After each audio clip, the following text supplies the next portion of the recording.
Here are the top 5 stories you need to know this morning. We have a traffic alert. The new Butte City Bridge over the Sacramento River in Glenn County is going to be closed the next few nights. And that means a detour if you're trying to get over the Sacramento River on Highway 162. Reporter Diego Moctezuma is live there. So why will the bridge be closed overnight?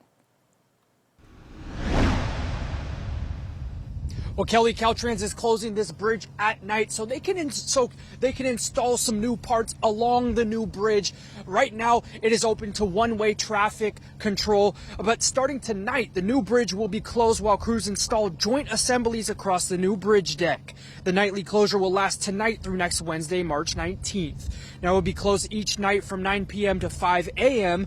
A detour has been set up. Drivers headed east can use Highway 45 to Ord Ferry Road to Aguas Frias Road, which leads back to Highway 162. So make sure to allow for extra travel time and follow those detour signs. Back to you, Kelly. New details about the fire alarm that failed on the morning of the Bidwell Mansion fire. The fire alarm company is Advantage Total Protection, Inc. A spokesperson for California State Parks told me that State Parks contracted with that company to take over the burglary and fire alarm systems at Bidwell Mansion in June of last year. Both the systems showed they were active right before the fire on December 11th.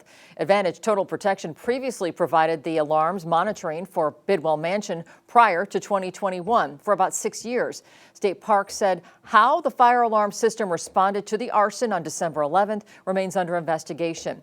I reached out to the company, which told me that they cooperated with the investigation into the Bidwell Mansion fire, saying, quote, "We share in the community's sorrow over this devastating loss."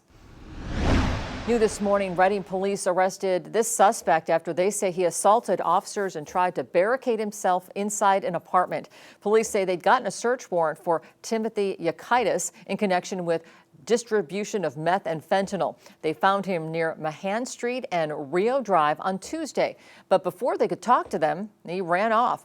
Police say Yakaitis assaulted an officer, broke away, and continued running. They say he assaulted officers a second time before breaking into an apartment and trying to barricade the door, then tried to escape through the back where he was intercepted. Police say the search of his car revealed meth and fentanyl and other evidence of drug sales. He was arrested on several charges, including battery on a police officer and resisting arrest. Starting today, the Tehama County Sheriff's Office will be handing out new flyers in a renewed attempt to find this local mom who went missing 9 years ago without a trace. This is an update on a case we recently featured as an unsolved mystery. Now, these flyers with Hilaria Marmolejo's photo and case information will soon circulate around Tehama County. In 2016, she lived on McLean Avenue in Corning when she suddenly disappeared, leaving behind her husband and 2 young children. Investigators tell us recently leads have gotten stronger.